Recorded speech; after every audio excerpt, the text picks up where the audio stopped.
Well, welcome back everybody. My name's Andrew and you're watching the Kelley's Country Life. So today, boy, have I been all over the place on what I'm going to do today. But I think I have made my mind up. This is going to be like a part 3 wrap up of the house right here. I have so many things I need to get done before sheetrock and insulation. But first, something we're going to do. I've made a homemade rig. It is time to start pressure testing some pipes. All the plumbing that I've glued together from the vent stack to the pressurized plumbing. I'm going to slowly start putting water and pressure on those lines, checking for leaks, and that's something I can periodically check throughout the day and drain the system if I need to, if we find any major leaks. So now is kind of the time to go ahead and start doing that. Then we're going to get into a whole bunch of other stuff. Thanks for watching. All right, so a real quick, simple way for me to go ahead and start testing this system, long before the inspector comes, I'm just going to put actual water and pressure from the well on all the plumbing. Now I'm going to be very slow with it. Let me show you what I have rigged up in here. So this is my cold and hot water hookups that goes to all the plumbing in the house. I've got them tied together outside the wall. So basically 2 pieces of pipe like this, I just put elbows over and tied together. So if you pressurize one line, you're pressurizing both. So I will read pressure. I've got a gauge hooked up on one of these right here. It's open. I've made me a little homemade rig to where I can hook up a garden hose to this. And I also have something I ordered online that allow me to pressurize this system up even further. That won't be in for a couple of days. But what I'm going to do now is just go ahead and put a few PSI of water on the system, let it sit, and we'll start looking for leaks. Now here's the thing. You're going to get air trapped everywhere that, air comes up. Water's coming behind it. So I want to leave this pressurized for several days. So say if there was a leak right here, eventually the air will come out of this pipe. Water will slowly follow it in as it's leaking, and then the water will show itself. So I can start listening for air leaks right now, spraying soap on these fittings if I want to, but ultimately I'll start looking for wet spots or any potential leaks throughout the day today, tomorrow, depending on how bad they are.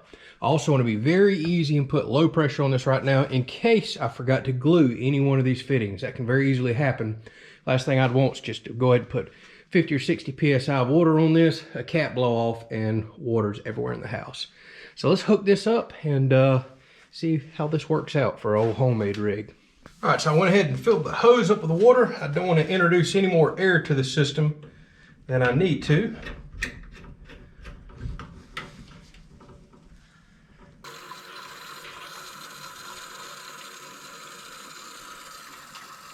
Oh, this is a nerve-wracking moment. I'm looking around everywhere, just waiting for something to start spraying.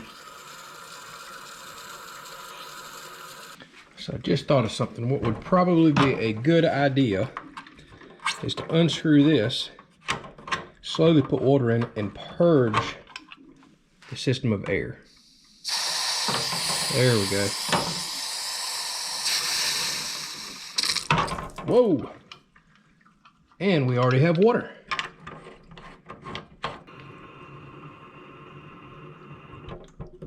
All right, so I'm going to kill it right there. That's probably roughly 20 psi, but I see the mark that is on. And I'll start looking for leaks or looking for any pressure drop. If I don't see anything in the next hour or two, I'm just going to take it really nice and slow. I'll go ahead and bump this on up to 50 or 60 psi. I may even go ahead and hook up a hose here and blast water through this and see if I can get the majority of the air out of the system too. I'm kind of experimenting with this process right here.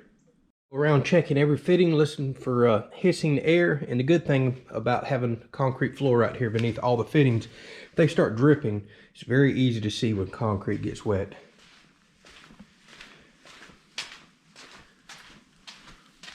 Like that, for example, although that's not what you think. We just finalized the gas lines this morning. That's some leak check material.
All right, so the extra outlet you just seen me pull off of this room and go upstairs in the attic, we decided we needed that for that ERV that's going to be up there. It has low-powered fans, but we definitely need some sort of plug-in on the back side of the wall in the attic.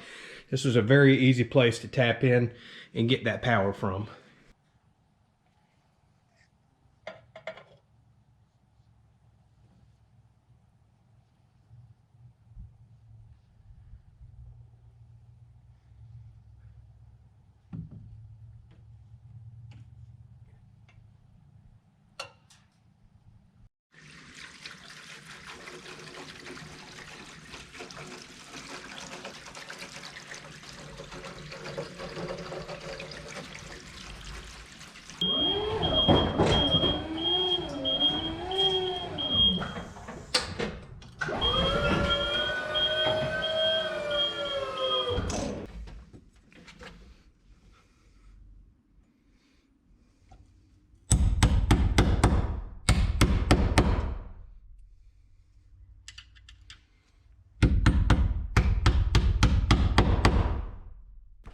All right, so what I just did here is I'm putting up some nail guards for the gas line that was ran this morning off camera.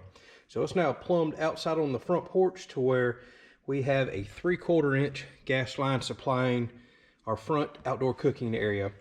And this guy told me that with this line and my tank setup, that it provides 1,000,000 BTUs. Now you've got to deduct the stove. We're actually going to split the generator outside and water heater off of a completely different line. So he says minus the stove, if it's running at the same time, this will provide up to 1,000,000 BTUs. Because I was talking to him, I was like, hey, I'm concerned about can I can on the front porch or run, you know, real high powered burner like my fish cooker or something like that. And he was like, yeah, that won't be a problem at all. So that's pretty cool. Now the only issue is this is a low pressure line. You cannot run high pressure lines in a home. So that means whatever I set up to cook with on the front porch can't have a regulator on it. It'll have to be straight hard pipe because this is already regulated off of the tank. That's no big deal there at all. Or we may even put us an oven out there or just a regular cooktop. But that's pretty awesome. I was concerned about running multiple burners. He said shouldn't be an issue at all. And if it is, they have ways to step pressure and do something crazy to provide even more if I ever need it in the future. So I thought that was pretty cool. All right, so we are up here because, well, we have one more thing we have got to knock out before spray foam and definitely sheetrock. So the sheetrockers can lay sheetrock right here and screw into this. That's great. We have a problem though. There is nothing up here for them to screw into. As you can see, this is stepped out a couple of inches right here. I need some lumber up here that is out perfectly level with this so they can screw the top of the sheetrock into, and we need to close this gap up some right here and have it spaced more like that kind of spacing in the wall right there, which is what we'll get. So I have some lumber that we're going to attach up to the roof here. I have to notch around things like the gas line and put some more nail plates, things like that. So that's what I'm going to work on right now, making a top nailer, or I keep calling it nailers, top plate for sheetrockers to screw into, and then we can kind of blow foam all up in and behind it.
All right, so now we are trimmed and blocked out up there for sheetrock. I'll have that guy coming over in a few days, and we'll just double check on everything. If he needs any more blocking in between up there, as well as 48-inch blocking around here, I want to get his full opinion. Also, the way that we're going to attach to the ceiling, see if he needs any of that trimmed out. But I want to get a professional's advice on all this, and we'll cater to him and do whatever he needs to make sure we get a good job. All right, probably one of the last things I'm going to do in this episode, then I'll give you an update on a couple things that's going on. We are getting very, very close, actually like tomorrow, starting siding. And one thing I got to do, you start by putting your windows in. So we'll start over here on this side of the house, and then you move on to your siding. But something I didn't know and didn't do, no big deal, we can come back and do it now. All these window sills right here are perfectly flat. So if water were to ever get behind the window, it could potentially want to run back this way or puddle and sit.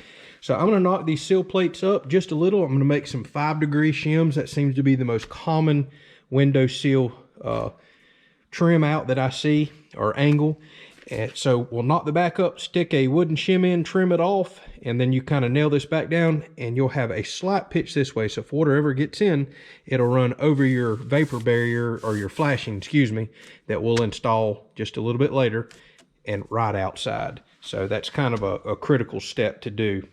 So there's two ways to do that. One with the shims like I'm going to do, or if I had really thought this through whenever I cut my cripples back when I was framing the house in, I would have cut them with a slight 5-degree tilt on them. But that's okay. That's something we can easily catch right now. So let's cut some shims and fix all these windows up.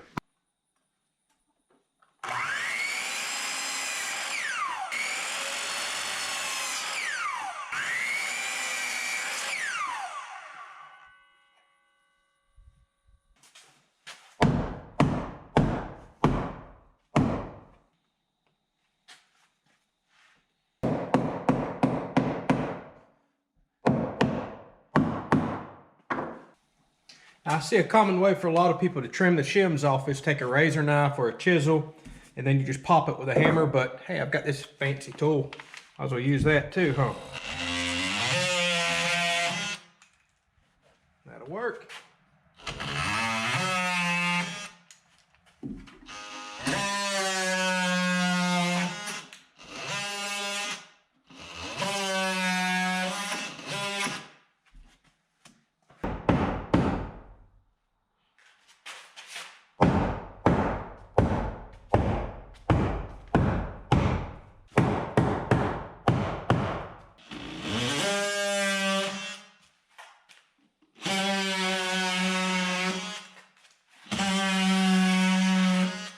All right, so good news, bad news on the pressure testing.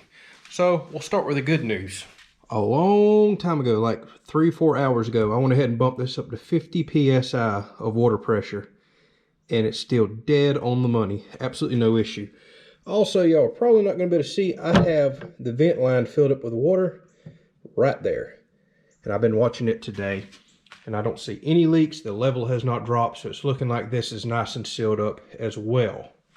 Now I'm waiting for a specialized plug to come in the mail to, you put a plug in here, you tighten it down, it seals this pipe up so I don't have to cut or put a cap in.